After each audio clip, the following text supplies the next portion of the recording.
Inilah Injil suci menurut Yohanes. Di rumah ibadat di Kapernaum, orang-orang Yahudi bertengkar antar mereka sendiri dan berkata, "Bagaimana Yesus ini dapat memberikan dagingnya kepada kita untuk dimakan?" Maka kata Yesus kepada mereka, "Aku berkata kepadamu, sesungguhnya jikalau kamu tidak makan daging Anak Manusia dan minum darahnya, kamu tidak mempunyai hidup di dalam dirimu. Barang siapa makan dagingku dan minum darahku, ia mempunyai hidup yang kekal, dan aku akan membangkitkan dia pada akhir zaman. Sebab dagingku adalah benar-benar makanan, dan darahku adalah benar-benar minuman. Barang siapa makan dagingku dan minum darahku, ia tinggal di dalam aku dan aku di dalam dia. Sama seperti Bapa yang hidup mengutus aku dan aku hidup oleh Bapa, demikian juga barang siapa memakan aku akan hidup oleh aku.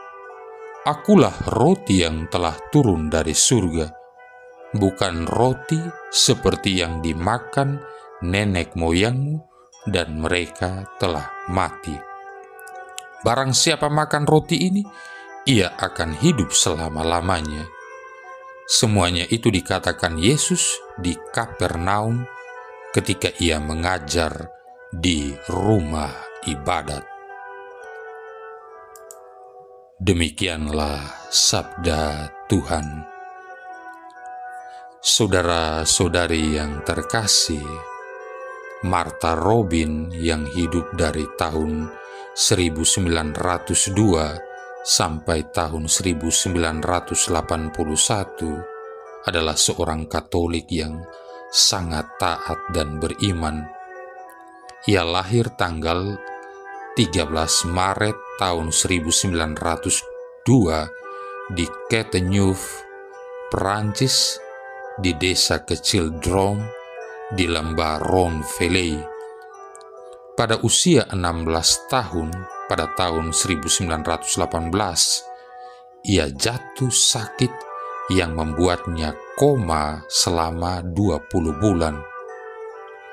Setelah ia sadar, penyakitnya tidaklah membaik, malahan memburuk, yang membuatnya tidak dapat menggerakkan kakinya. Pada tanggal 2 Januari tahun 1929 sampai dengan wafatnya tanggal 6 Februari tahun 1981, ia lumpuh, tidak dapat menggerakkan kaki, lengan, bahu, dan tenggorokannya, sehingga ia tidak dapat menelan, tidak dapat makan, dan tidak dapat minum. Kondisinya ini kemudian diperiksa oleh dokter, seorang profesor dari Fakultas Kedokteran di Lyon, Perancis, yakni Dr. Yann Decaume, Dr. André Richard. Adalah suatu misteri tersendiri bahwa Martha Robin ini dapat hidup tanpa makanan selama 50 tahun kecuali dari Ekaristi.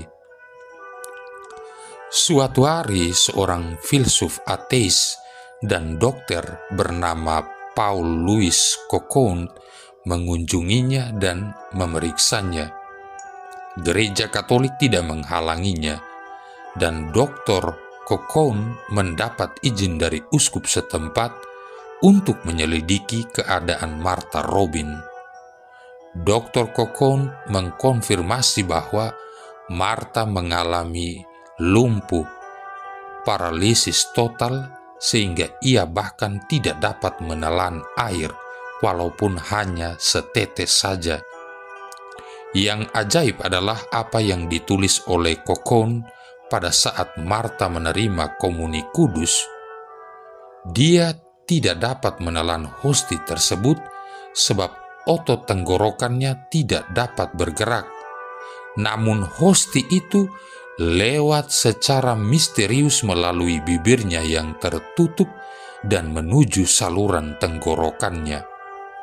Marta tidak dapat makan makanan atau minuman duniawi apapun karena ketidakmampuannya menelan dan membuka mulutnya.